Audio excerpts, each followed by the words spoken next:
Innal hamdalillah nahmaduhu wa nasta'inuhu wa nastaghfiruh wa na'udzu billahi min syururi anfusina wa sayyiati a'malina may yahdihillahu fala mudilla lahu wa may yudlil fala hadiya lahu wa asyhadu an la ilaha illallah wahdahu la syarika lahu wa asyhadu anna Muhammadan abduhu wa rasuluh. Allahumma shalli ala Muhammad wa ala alihi wa ashabihi wa man tabi'ahum bi ihsan ila yaumil din, amma ba'd. Fa inna asdaqal hadits kitabullah wa khairal hadi hadi Muhammad sallallahu alaihi wa ala alihi wa sallam wa syarrul umuri muhdatsatuha fa inna kulla muhdatsatin bid'ah wa kulla bid'atin dhalalah wa kulla dhalalatin finnar.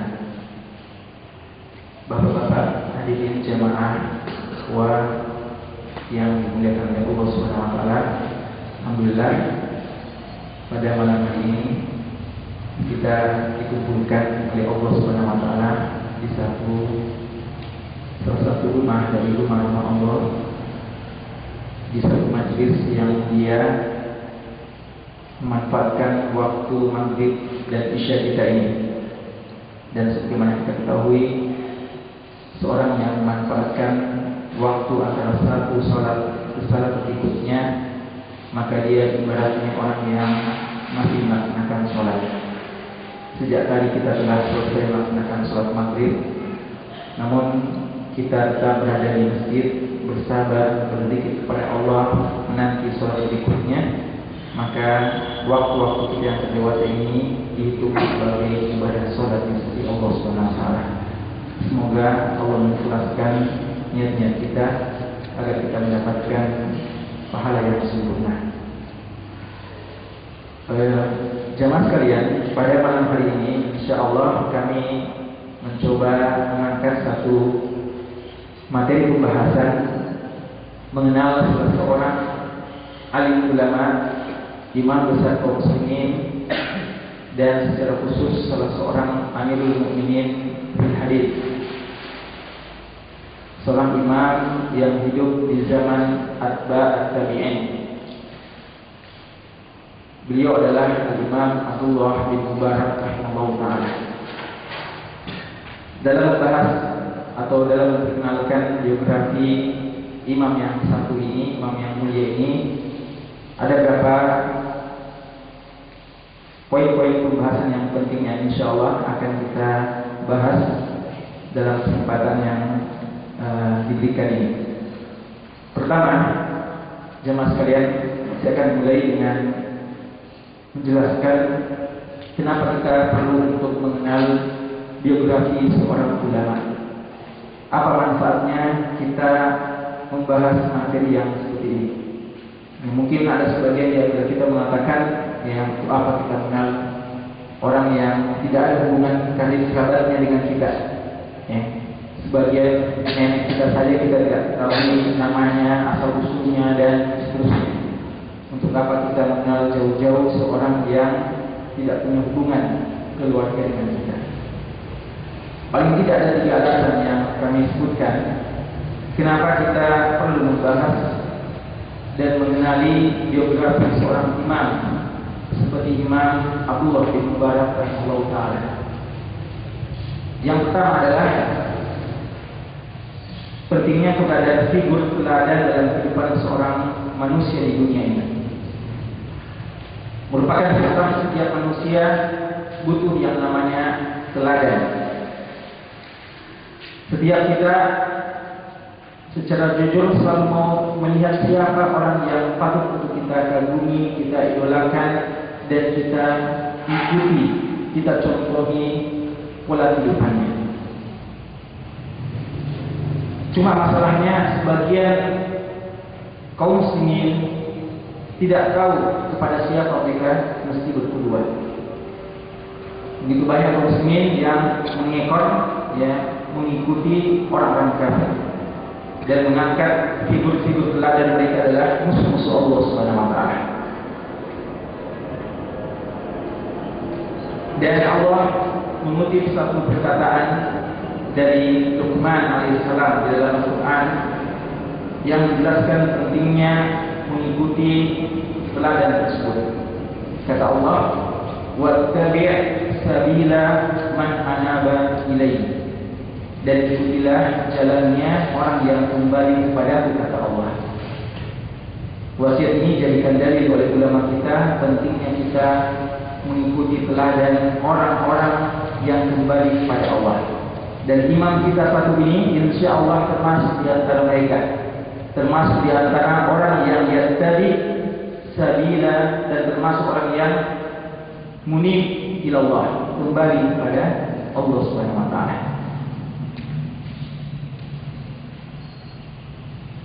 Yang kedua, alasan kita membahas biografi Al-Imam Abdullah bin Mubarak rahimahullah taala untuk mengenal dan menempatkan para ulama kita pada posisi yang semestinya. Saat sekarang para ulama kadang dilecehkan, ya. Para ulama kadang tidak dihormati. Padahal setelah Nabi dan Rasul, mereka adalah orang yang paling pantas untuk dimuliakan. Mereka adalah pewaris sah Nabi dan Rasul. Al-ulama warasatul anbiya. Begitu kata Rasulullah SAW dalam hadis yang diriwayatkan Imam Tirmidzi rahimahullah. Ulama adalah pewaris para nabi. Maka setelah meninggalnya Nabi kita yang merupakan Nabi yang paling terakhir, maka tidak ada orang yang paling pantas kita hormati setelah Nabi SAW, sebagaimana penghormatan kita kepada para ulama. Dan untuk menghormatinya perlu mengenalnya, ya. Jadi kita perlu untuk mengenal dulu sebelum menghormatinya. Umirna an nunzila nas manazilahum. Kita diperintahkan untuk menempatkan manusia sesuai dengan manzilah yang semestinya. Yang ketiga, untuk mengambil pelajaran dari kehidupan mereka dan berusaha untuk mengikuti jejak langkah mereka. Jadi kita belajar sejarah, belajar biografi kehidupan bukan cuma sekedar untuk menambah hafalan-hafalan angka-angka kita, tanggal berapa lahirnya, kapan wafatnya, berapa anaknya, dan seterusnya. Tapi inti yang kita inginkan, ya, dari mengenal biografi dan sejarah para ulama adalah bagaimana kita mengikuti sifat-sifat dan akhlak mereka yang mulia dan mujahadah mereka, perjuangan yang telah mereka berikan, dan itu perlu kita contohi. Ini jamaah yang kami muliakan, paling tidak 3 alasan kenapa masalah seperti ini perlu untuk kita angkat di hadapan para ikhwah yang kami muliakan. Sekarang kita mulai memperkenalkan nama, kunyah, dan nasab beliau.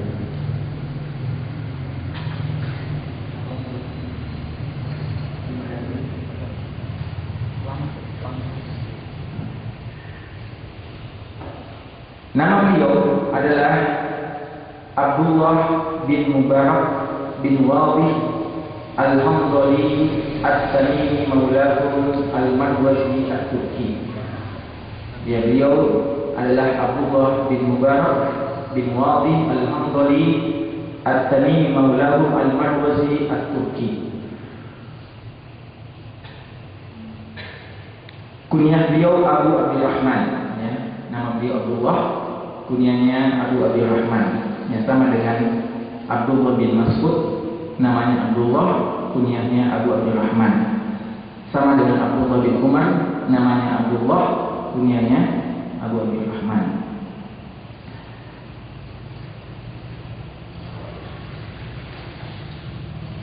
Bapak beliau Mubarak, yang Abdullah bin Mubarak. Bapak beliau Mubarak. Ada kisah yang disebutkan oleh ahli siyar tentang bapak beliau ini, bahwa bapak beliau dulu adalah seorang tukang kebun, seorang penjaga kebun untuk seorang yang kaya raya. Ada seorang yang kaya raya memiliki kebun buah yang banyak, dan tukang kebunnya bernama Mubarak, yaitu bapak dari Abdullah ini. Pada suatu hari, pemilik kebun ini masuk ke kebun kebunnya, mau melihat hasil dari kebun yang dijaga oleh tukang kebun si Mubarak tadi. Dia minta kepada Mubarak untuk dipetikkan delima yang manis. Maka Mubarak berusaha untuk memilih mana kira-kira delima yang manis yang diinginkan oleh majikannya. Dia memetik dan menyerahkan ke majikannya. Setelah dicoba, ternyata buah delima tersebut masam, tidak manis. Marah majikan tersebut dan menyuruh kembali Mubarak untuk mencarikan buah delima yang manis. Beliau pergi ke bagian yang jauh dari pohon yang pertama diambil untuk memetikkan lagi buah delima dengan harapan pohon yang satu ini lebih manis dari pohon sebelumnya. Setelah dibawakan, dicicipi, ternyata sama saja rasanya. Lalu disuruh lagi untuk ambil buah yang ketiga. Mubarak ini sudah takut-takut ya. Beliau berusaha cari pikir yang mana yang manis, dan akhirnya beliau memetik dan membawakan buah yang ketiga itu. Ternyata hasilnya juga sama. Apa yang terjadi? Si majikan ini marah dan mengatakan, kamu adalah tukang kebun yang tidak becus, ya. Tukang kebun yang tidak tahu bagaimana harus berkhidmat kepada majikannya. Apa alasanmu kenapa kamu tidak tahu yang mana yang manis dan yang mana yang masam?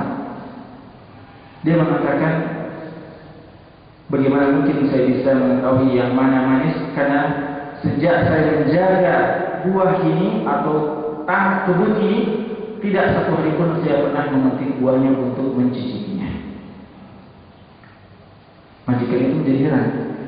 Ya, kan biasa ya, suatu hal yang wajar jika tukang kebun ya di sela-sela waktu istirahatnya mungkin sekedar memetik 1-2 buah untuk mencicipinya.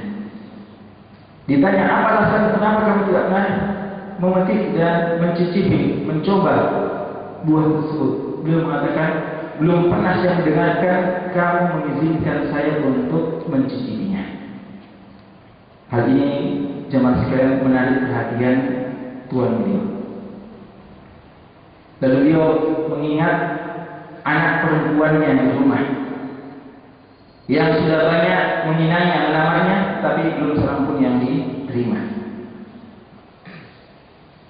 Dia berpikir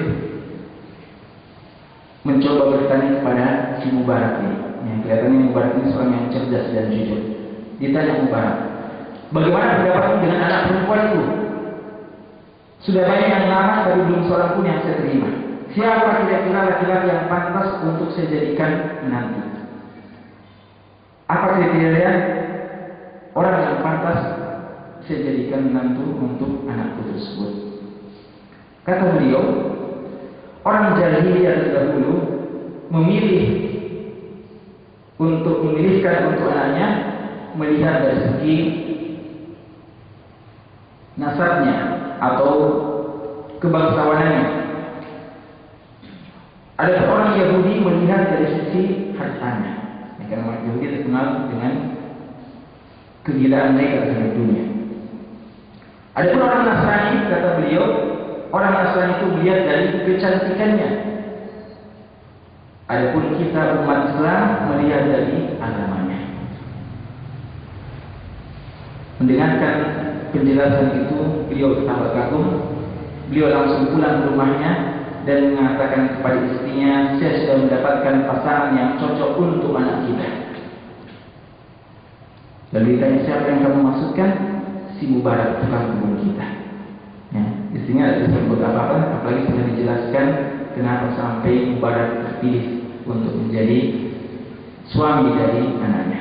Singkat cerita, akhirnya dinikahkanlah kedua manusia yang mulia ini. Mubarak seorang yang soleh, tukang kebun yang soleh, dengan seorang wanita bangsawan, wanita yang terhormat, wanita yang terjaga, yaitu anak dari pemilik kebun tadi.